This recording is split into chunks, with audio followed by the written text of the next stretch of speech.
Tatlong Pilipinong junior basketball player ang napiling makasama sa isang international basketball camp sa Australia.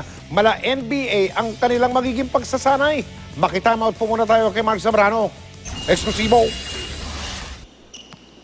Kung galawan sa court ang pag-uusapan, gaya ng ball handling at shooting, hindi aakalaing 17 anyos pa lang ang point guard na si Paul Matthew Manalang at shooting guard na si John Mark Lagumen. Silang dalawa kasama si Jed Cedric Colonia, ang tatlong Pinoy Young Basketeers na nag-qualify sa Basketball Without Borders training camp na gaganapin sa Dandenong Basketball Stadium sa Melbourne, Australia sa June 23. Ang BWB training camp ay inisyatibo ng NBA at FIBA para sa global basketball development at community outreach. Sa tingin ko po, madedevelop ko doon yung mga skills po na kulang sa akin, mas lalong tataas, tsaka yung kumpiyansa po.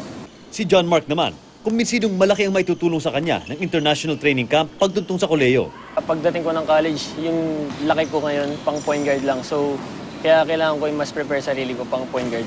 Napakalaking bagay para sa mga young basketball players na makasama dito sa Basketball Without Borders program dahil sa kanilang murang edad ay may expose sila sa FIBA at NBA level ng training.